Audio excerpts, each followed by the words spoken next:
السلام علیکم ورحمۃ اللہ وبرکاتہ ناظرین، میں خالد خان آپ کا پسندیدہ پروگرام خاتمہ اختلاف سیزن 2 لے کر پھر حاضر ہوں۔ پچھلے ایپیسوڈ میں ہم نے بات کی تھی بدعت کے اوپر، میرے ساتھ موجود تھے اور آج بھی ہیں الحمدللہ شیخ رضا اللہ عبدالکریم مدنی صاحب، جو ہمارے سوالوں کے جوابات دے رہے ہیں اور ہمیں مسئلوں کو بہت آسانی سے سمجھا رہے ہیں، بہت ہی اچھے انداز میں۔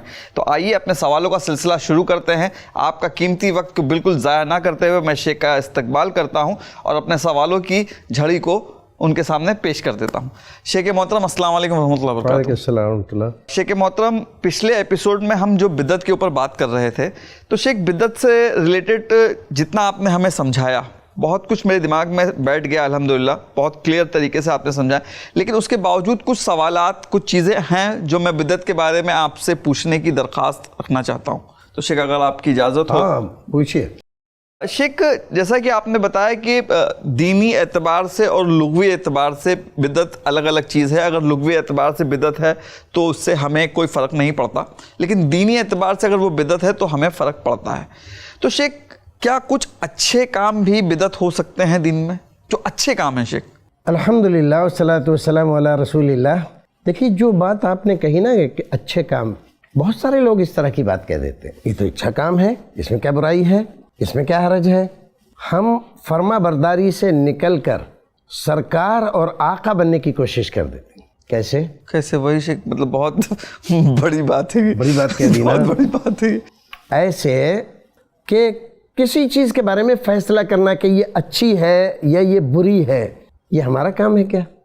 یہ تو اللہ کا کام ہے، یہ تو رسول اللہ کا کام ہے۔ اب شیخ، ہر چیز تو ہم مطلب ایک عام آدمی وہاں جا کے نہیں پتہ کر سکتا نا کہ یہ رسول نے فرمایا ہے کہ نہیں فرمایا۔ شیخ، اچھی جو چیز ہوتی ہے خود پتہ چلتی ہے کہ وہ اچھی ہے۔ وہ نہیں، اگر آپ کا ذوق فاسد ہے تو آپ غیر اچھی چیز کو اچھا سمجھنے لگتے ہیں۔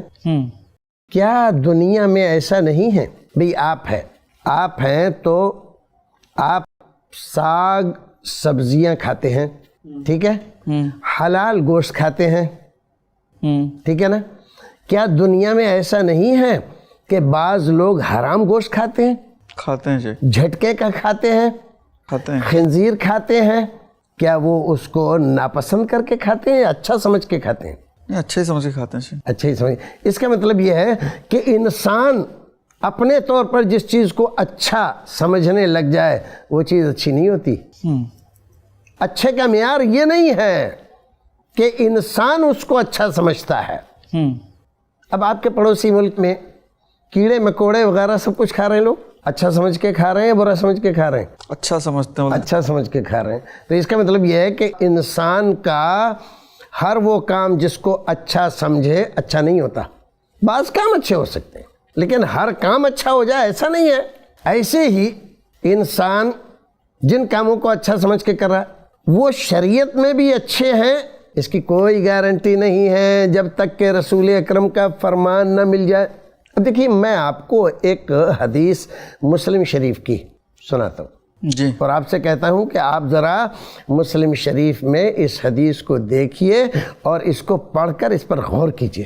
اختصار کے طور پر بتلاتا ہوں۔ رسول اکرم صلی اللہ علیہ وسلم کے 3 صحابی آپ کے گھر گئے ازواج مطہرات سے یہ پوچھنے کے لیے کہ آپ اپنے گھر میں یا رات کو یا دنوں رات میں کتنا عمل کرتے ہیں۔ انہوں نے بتلایا کہ آپ جب گھر آتے ہیں تو یہ کرتے ہیں، کھانا کھاتے ہیں، کوئی کام ہوتا ہے تو وہ بھی کر لیتے ہیں، پھر سو جاتے ہیں، رات کو اتنے وقت اٹھتے ہیں، پھر تلاوت کرتے ہیں یا نماز پڑھتے ہیں، اور پھر ایسا ہو جاتا ہے پھر دن بھر تو آپ لوگوں کے پاس رہتے ہیں۔ روزے کے سلسلے میں فرمایا کہ آپ آتے ہیں صبح کو، پوچھتے ہیں حل عندکم شیء، کوئی چیز ہے کھانے کے لیے؟ اگر ہم کہتے ہیں کہ ہاں ہے تو کہتے ہیں کہ لاؤ، تو ہم پیش کرتے ہیں، آپ تناول فرما لیتے ہیں۔ اور اگر ہم کہیں کہ آج تو کچھ بھی نہیں ہے تو فرماتے ہیں کہ اذن انی صائم، تو کوئی بات نہیں ہے، آج میں روزہ رکھ لیتا ہوں۔ یہ ساری تفصیلات ازواج مطہرات نے ان کو بتلائی کہ رات اور دن میں رسول اکرم اتنا کام کرتے۔ فکانہم تقالوہا، ان لوگوں نے یہ تفصیلات سننے کے بعد کہا کہ ارے بھئی یہ تو بہت معمولی اور بہت تھوڑا عمل ہے۔ پھر خود ہی اس کی توجیہ بیان کی کہ بھئی اللہ کے رسول کو کیا ضرورت ہے عمل کرنے کی، نماز پڑھنے کی، روزہ رکھنے کی، آپ کو کیا ضرورت ہے؟ آپ تو بخشے بخشائے ہیں۔ تو جب رسول اکرم صلی اللہ علیہ وسلم بخشے بخشائے ہیں تو آپ کو عمل کی کیا ضرورت ہے؟ ہم تو بخشے بخشائے ہیں نہیں، ہم تو گنہگار ہیں، خطا کار ہیں، معصیت کار ہیں، ہمیں عمل کی زیادہ ضرورت ہے۔ تو ایک صاحب اس میں کہنے لگے کہ آج سے میں ساری رات نماز پڑھا کروں گا۔ دوسرے صاحب نے اعلان کیا آج سے میں ہر دن روزہ رکھوں گا۔ تیسرے صاحب نے کہا یہ عمل نہ کرنا اور اس میں ڈھیل ہونا یہ سب کس وجہ سے ہوتا ہے؟ بیوی بچوں کی وجہ سے، لہٰذا میں بیوی بچوں کا کوئی جھنجٹ نہیں رکھوں گا، شادی نہیں کروں گا۔ یہ کہہ کر وہ لوگ تو چلے گئے۔ رسول اکرم صلی اللہ علیہ وسلم جیسے ہی گھر آئے، ازواج مطہرات نے بتلایا کہ آج آپ کے 3 ساتھی آئے تھے، یہ چیز ہم سے پوچھی، ہم نے ان کو ایسا ایسا بتلایا، تو وہ ایسا ایسا کہہ کر گئے۔ رسول اکرم صلی اللہ علیہ وسلم نے جب یہ سنا تو آپ گھر میں رکے نہیں، یہ نہیں سوچا کہ ظہر میں بتا دوں گا، مغرب میں بتا دوں گا، عصر میں بتا دوں گا، نہیں، فوراً مسجد میں گئے، حضرت بلال سے کہا سب لوگوں کو جمع کرو۔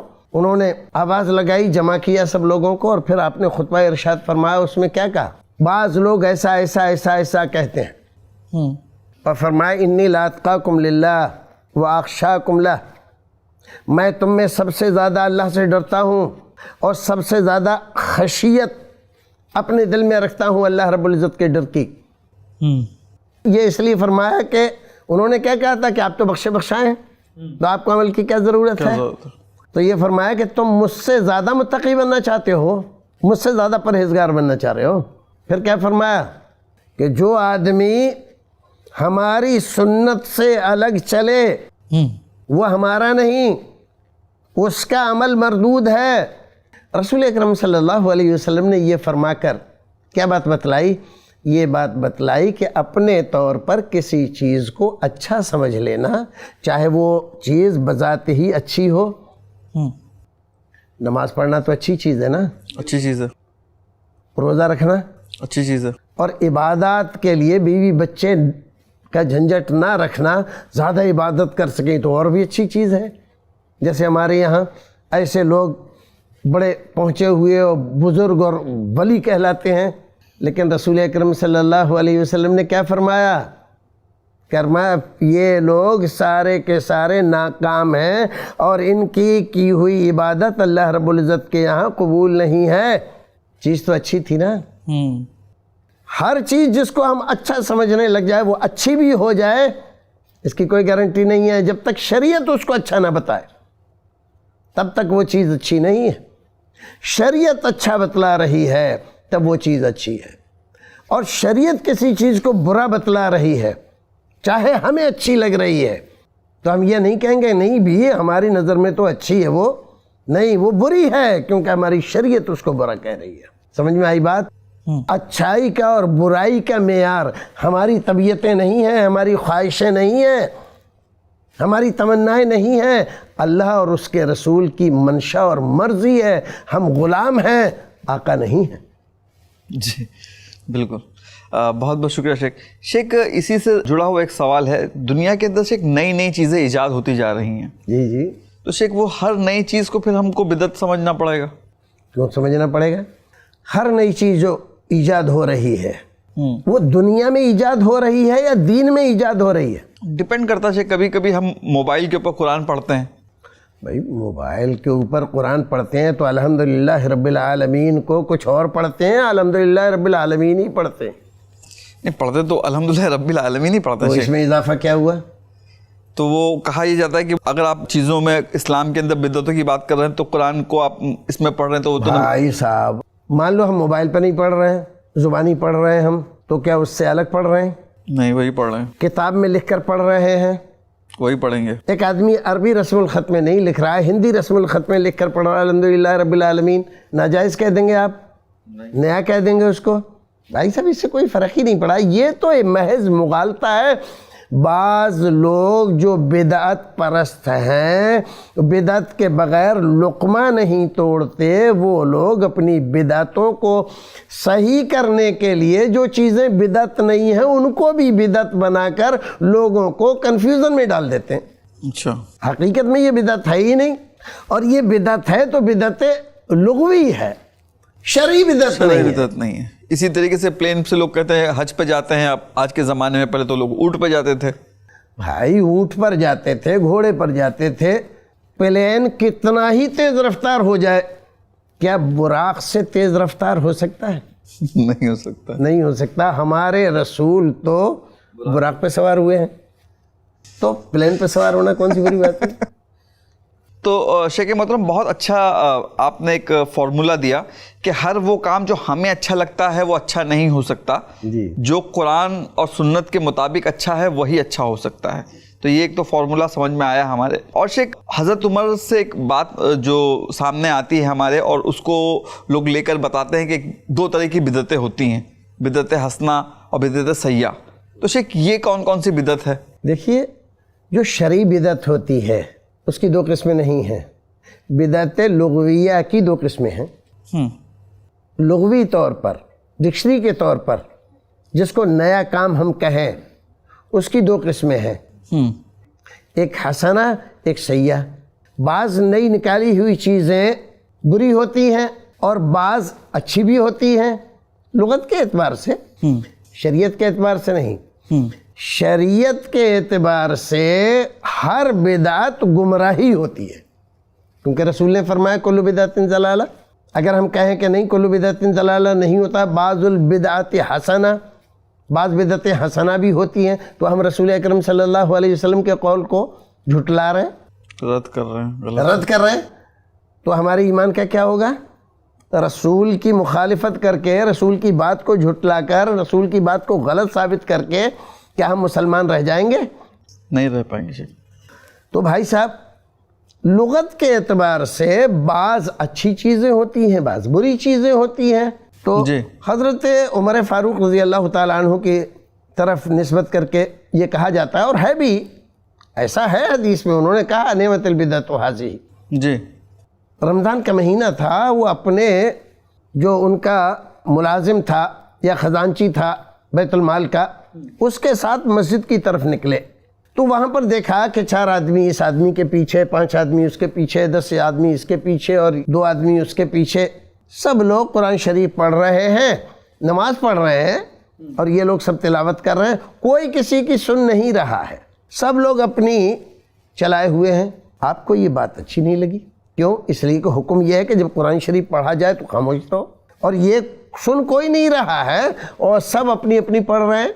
حضرت عمر بن الخطاب رضی اللہ تعالیٰ عنہ نے دوسرے دن حضرت ابی بن کعب اور تمیم داری, یہ 2 بڑے صحابی تھے, قاری تھے, ان کو بلایا اور ان کو حکم دیا کہ آج سے تم لوگ تراویح پڑھایا کرو گے.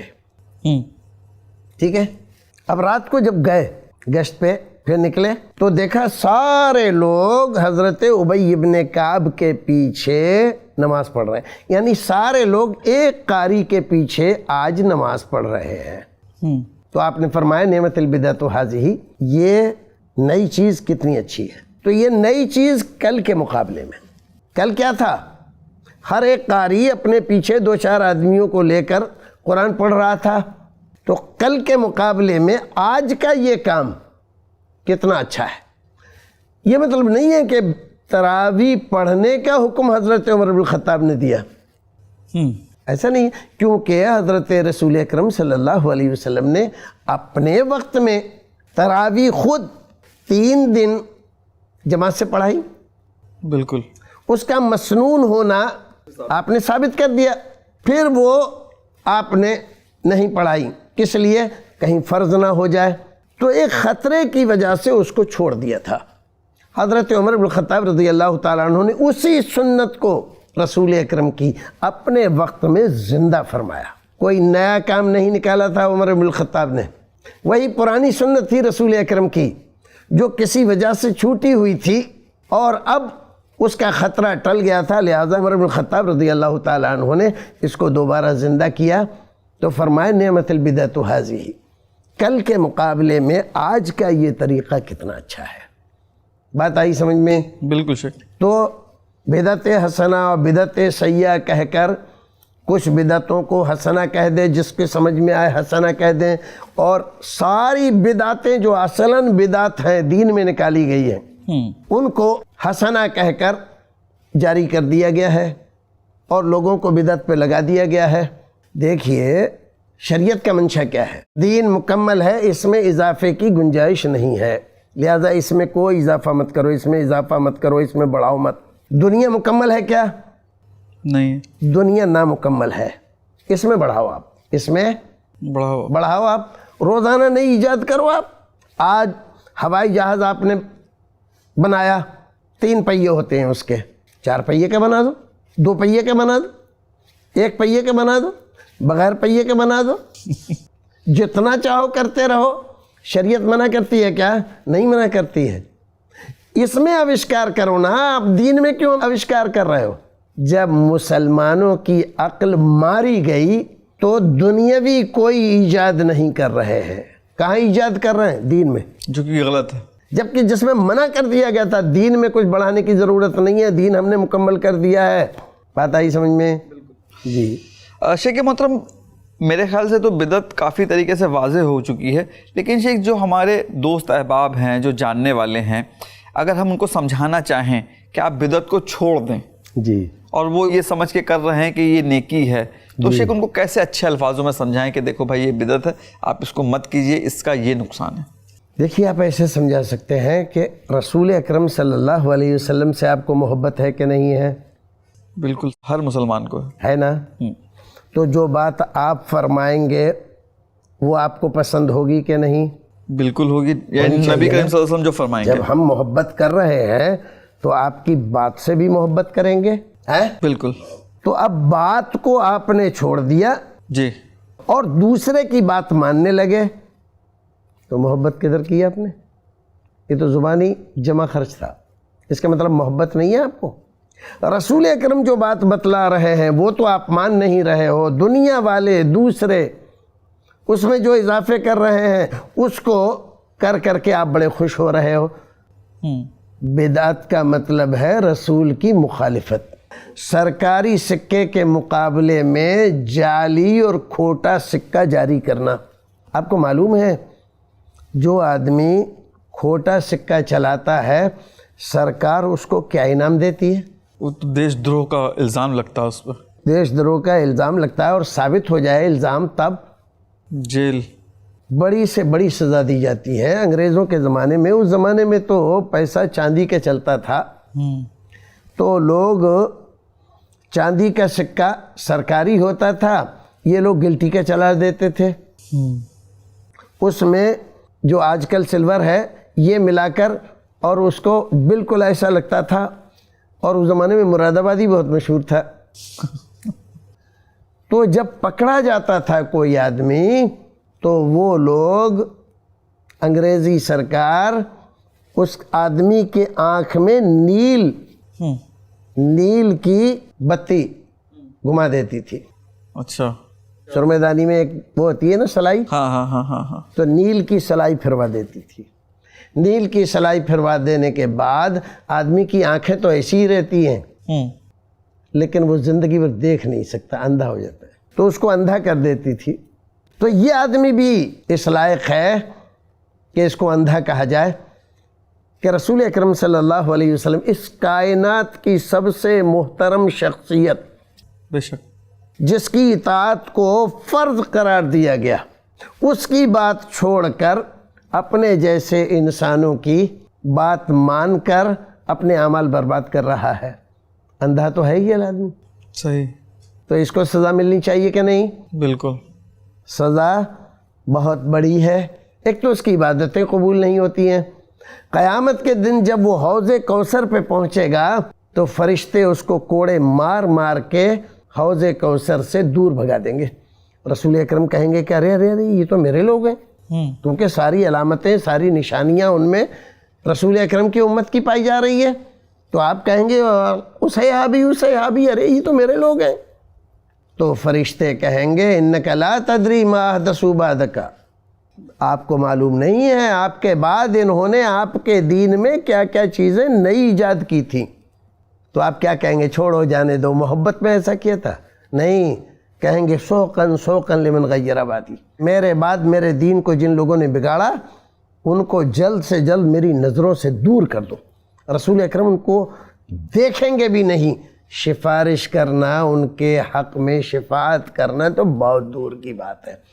یہ ہے نحوست کس کی؟ بدعت کی۔ جزاک اللہ شیخ، بہت بہت شکریہ۔